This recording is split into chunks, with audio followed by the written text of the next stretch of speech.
අවුරුදු කෝටි ගාණක් ගිය තැන මේ ලෝකයට පින්වත්නි වැස්සේ නැති කාලයක් එනවා. බුදුරජාණන් වහන්සේ වදාලා පින්වත් මහණෙනි වැස්සෙන්නේ නැතුව ගිහිල්ලා මේ ලෝකේ යන්තා ගස් කොළන් තියනවාද ඒ ඔක්කොම විල්ලා යනවා. දැන් මේ කියන්නේ මෛත්‍රී බුදුරජාණන් වහන්සේ ගෙමුත් පස්සේ අවුරුදු කෝටි ගාණක් ගියාට පස්සේ ගස් කොළන් කොළ පාට කියන එක ලෝකේ අතුරු දඟල යනවා. ඊට පස්සේ ඔන්න මේ ලෝකෙට දෙවෙනි ඉර මණ්ඩලක් පායනවා.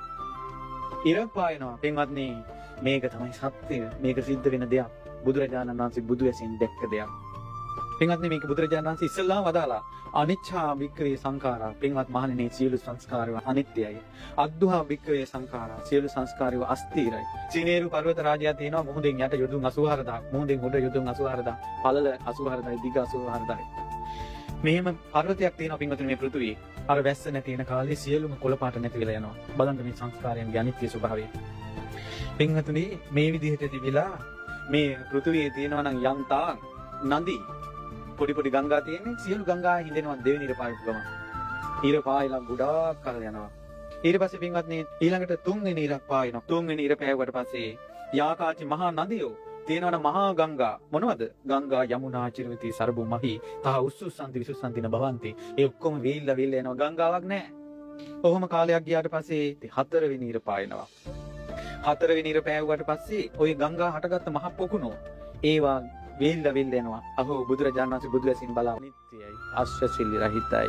බුදුරජාණන් වහන්සේ වදාලා පින්වත් මහණෙනි ඔන්න ඔහම ආයේ කාලයක් ගියාට පස්සේ පස්වෙනි ඉර පායනවා. පස්වෙනි ඉර පෑවුවට පස්සේ වීල්ලා දැන් වතුර තියෙන්නේ කොහෙද?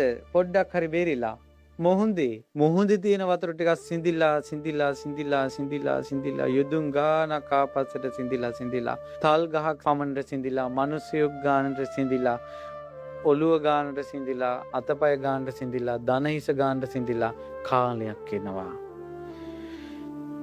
හරක් ගියාට පස්සේ වැස්ස කාලේ අර හරක්ගේ කුරවල වතුර පිරීලා තියෙන්නේ මොහොඳේ වගේ වතුර හිඳිනවා. කාලයක් එනවා. මහ පොට ඇඟිල්ල තෙමා ගන්නට වතුර නැහැ. මොහොඳටත් වෙන දේ. 6 වෙනි ඉර පායනවා. 6 වෙනි ඉර පායනකොට කුඹල්කාරයෙක් ලිපට දාලා පිඹිනකොට දුම් යනවා වගේ මේ මහ පොළොවෙන් දුම් දාන්න පටන් ගන්නවා. දුමායන්ති.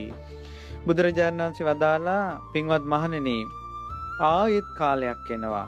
බොහෝසේ දුම් දාන්න පටන් ගන්නවා. දුම් ගුලියක් වෙනවා මේ පෘථුවිය. දුම දමා තියෙනවා. මේ පෘථුවිය මේ වෙනකොට මිනිස්සෙක් නැහැ. මේ